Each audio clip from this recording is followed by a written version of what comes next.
Finally, Alyssa nagka-Araneta moment na.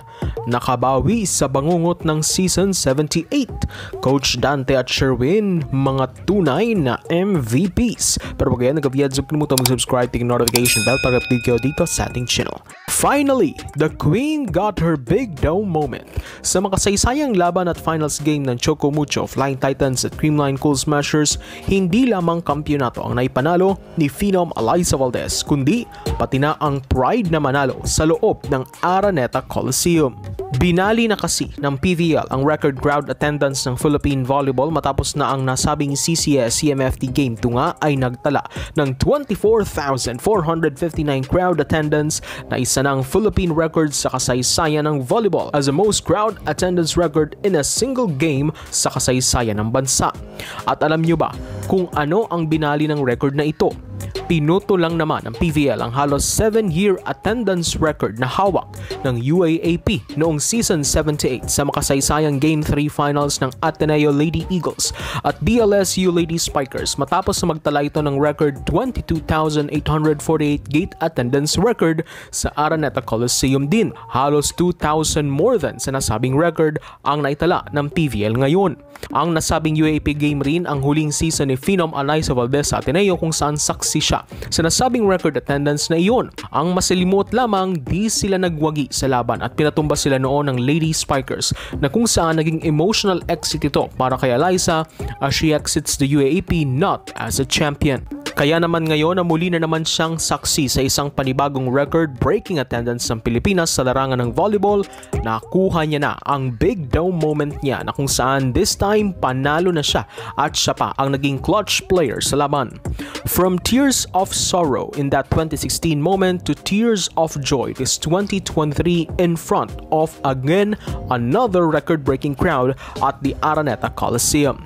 Ito rin ang naging biggest inspiration ni Valdez sa kanyang nakakamanghang performance despite the limited minutes na nasabing championship game, but she became vital and instrumental in that 7th championship hunt. Samantala, bukod kina Cici Rondina at Tots Carlos, may mga tunay na MVPs pa umano sa nasabing laban. Yan ang kinilala ni Cici Rondina at Kyle Negrito matapos ang awarding ceremony. Dahil binanggit ni Cici na ang tunay na MVP sa laban ay ang kanilang mentor na si Coach Dante Alinsunurin. Dahil sa presensya at husay ng multi-titled coach sa Choco Mucho, nadala nito ang Flying Titans sa first ever PVL podium nito at best conference ever in their franchise history. For a player na sabihin ito sa kanyang coach means talagang may something special kay Coach Dante. At ibig sabihin, makikita mo na inaalagaan at natutulungan niya ng husto ang kanyang mga players kaya minamahal siya nito. Kung may MVP man po, ito po ay para kay Coach Dante. Nagpapasalamat po talaga kami sa kanya dahil sa sistema at programa niya. Umpisa pa lang talaga yun yung gusto niyang mangyari, yung makatulong sa team. Kaya naman talagang inaccept niya yung offer namin sa kanya sa Choco Mucho. Take note mga ka-V-Heads, ito ang 4th medal ni Coach Dante sa taon lamang na ito. May UAAP Championship at Spikers Turf Crown ito with NU Bulldogs at silver medal dito sa PVL at ang VTV Cup bronze medal.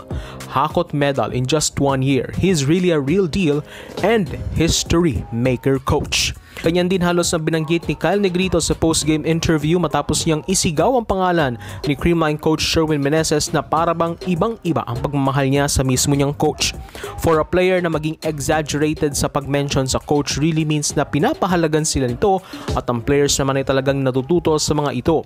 Ibig sabihin nakikita ng mga manlalaro ang pagpapahalaga ng coach sa kanyang mga players. Kaya naman ang dating mga Adamson and national team teammates na sina Coach Dante at Sherwin na magkatungaliman sa court, pero sila talaga ang tunay na MVP sa laro. So, if you have for support this channel, please subscribe to the notification bell to be updated on my coming videos.